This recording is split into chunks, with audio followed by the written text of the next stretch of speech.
Hello and welcome to the Late Night Cell Show. Tonight we are going to sell you with some structure and function facts. First introducing the cytoskeleton. Hi, I am glad to be here today. We want to get to know about your role in the cell. Why don't you tell us about your physical appearance, where you are located, your function, and why you are important to the cell's survival? Of course, I will tell you about myself.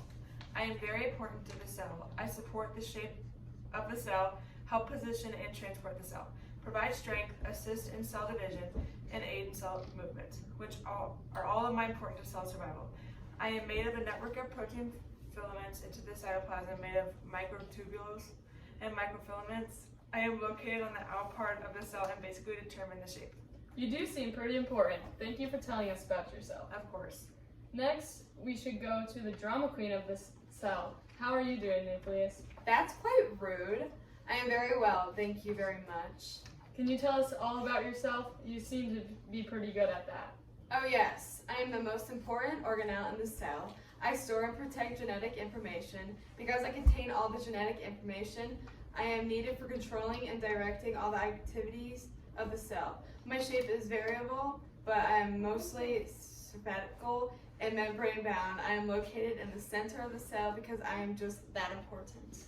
Thank you for that brief description. Anytime, I will be here all night. Oh, I am so glad. Let us move on to the lysosomes. Hello, everybody. So, lysosomes. What do you look like and where are you located? I am generally very small. I have a simple structure, usually a sphere, made up of lipid bilayer that encloses fluid that contains a variety of hydraulic enzymes. I am located in the cytoplasm next to the endoplasmic reticulum and near the cell's nucleus. Very nice. Can you tell us what you do and why you are vital for the cell to survive? Well, you see, I contain enzymes to digest material. I am important because I break down excess or worn out cell parts, and may be used to destroy invading viruses and bacteria. If the cell is damaged beyond repair, then I can help it self-destruct in a process called programmed cell death. Well, that's pretty violent. I have some information for you too. A number, 800-273-8255. Haha, very funny. Yeah, well, on to the next guest. The powerhouse of the cell, the mitochondria. Thank you for the introduction. Of course. Can you tell us about yourself? Maybe start with your function and why you are vital for the cell? I'm used to supply energy to the cell. I am virtual because I generate the majority of the endozyme sulfate, the energy currency of the cell. I am also involved in signaling between cells and cell death. Very nice. Not meaning to be all about looks and such, but what do you look like? Also, where are you located? Well, you see, I have a distinctive oblong or oval shape, and I am bound by a double membrane. The inner membrane is folded, creating structures known as cristae. Each cell has hundreds of thousands of me, which are located in the cytoplasm that surrounds the nucleus. Thank you for allowing us to get to know you. Our final guest is none other than the ribosomes of the cell. Hello, nice to meet you all. I am really excited to be here to inform you about myself. I'm glad. Can you give us an overview of yourself? How you look, where you're located, what your function is, and why you are vital for cell survival? Of course, I link amino acids to form proteins. I am vital because I am involved in the process of translation, which is essential for all living things, allowing for the production of proteins and all manner of biological structure. We are very abundant in the cell, and our size can vary based on our specific function.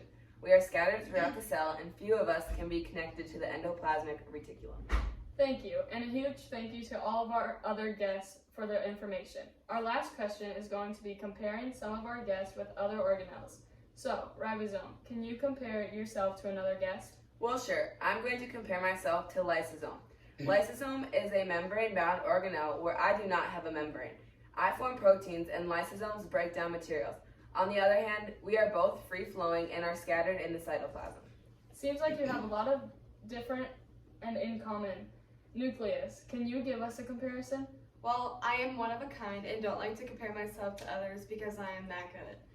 But if you insist, I will go with ribosomes. Ribosomes are responsible for protein synthesis, which comes from DNA that I produce. I only get the privilege of being a eukaryotic cell, with ribosomes are basic and are in prokaryotic cells and eukaryotic cells. Well, thank you for your input. Next, let's hear about the comparison you came up with, cytoskeleton. I compared myself to mitochondria. Many of my elements play a vital role in the structural and functional organization of the mitochondria. I helped to shape the mitochondria. Alrighty, can you give us a comparison, lysosome? Alright, I will compare myself with mitochondria.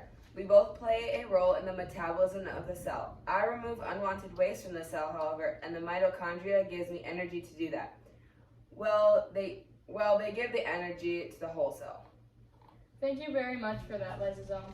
Since you brought up mitochondria, can you give us a comparison? I will compare it to ribosome. Ribosomes are the site of protein synthesis in the cell, whereas I create the energy for the cell.